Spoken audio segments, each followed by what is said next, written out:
Pernyataan pendek ini benar-benar saya dengar dari seorang anak. Ya, sekitar kelas 3, kalau tidak kelas 2 sekolah dasar. Seorang anak yang masih sangat membutuhkan perhatian ayah ibunya atau membutuhkan kasih sayang siapapun. Anak-anak dalam usia ini tidak hanya mutlak membutuhkan perhatian dari orang-orang yang dicintainya, tetapi rata-rata juga orang-orang di sekitarnya. Ia bisa saudara, bisa teman-teman ayah dan bundanya, bisa juga guru-gurunya, bahkan teman-teman sekolahnya sendiri, atau bahkan tetangga-tetangganya. Artinya kebutuhan anak yang tidak terhindarkan adalah perhatian, puja-puji, dan kemanjaan. Walaupun anak seusia kelas 2 SD, kelas 3, dan kelas 4 sudah layak dan lazim memiliki adik. Apalagi ada jenis kelahiran yang rapat, yang setahun melahirkan lagi, setahun melahirkan lagi, karena ada jenis keluarga yang memang menempuh tata cara itu.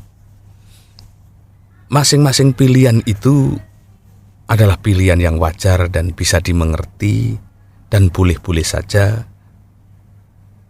Tetapi setiap pilihan tidak bisa terhindarkan dari konsekuensi logisnya.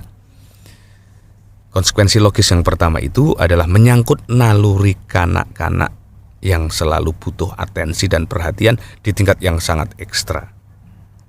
Nah, menjadi persoalan ketika anak-anak itu kemudian begitu punya adik, berapapun usianya, langsung dianggap sebagai orang yang dewasa.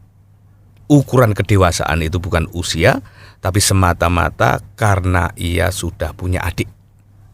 Begitu adiknya lahir, jebrol, lebih lucu, lebih lemah, lebih butuh perhatian, lebih butuh perawatan, yang pasti lebih ekstra ketimbang kakaknya yang sudah bisa lari-lari, sudah minta ini, minta itu, dan dalam beberapa hal sudah menyebalkan karena sering rewel ini, sering ngadat itu, sering merajuk begini, sering bermanja-manja begitu.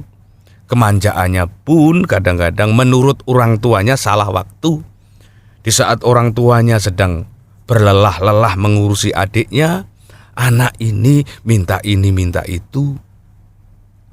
Bukan permintaan itu yang penting bagi anak-anak, tetapi permintaan itu adalah sarana untuk merebut ulang perhatian orang tuanya agar berbalik fokus dari adiknya ke dia.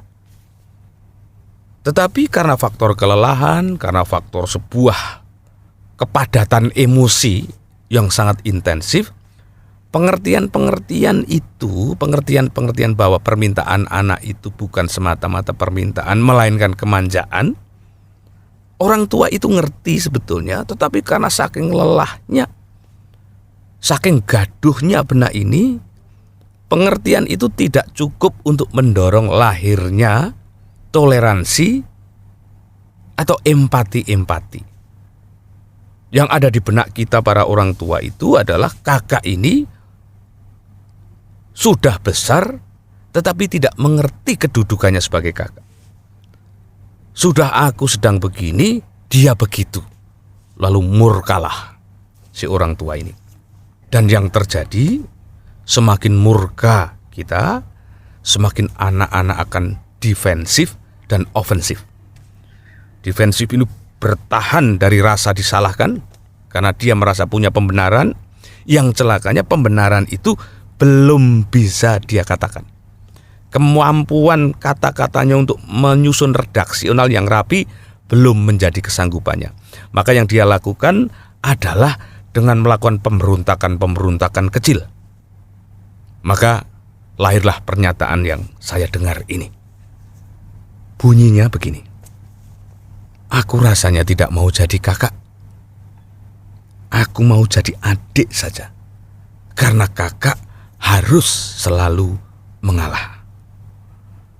Para bapak, ibu, dan para orang tua, dimanapun Anda mendengar siaran saya ini, Mari kita berefleksi sejenak kepada pernyataan anak kita ini.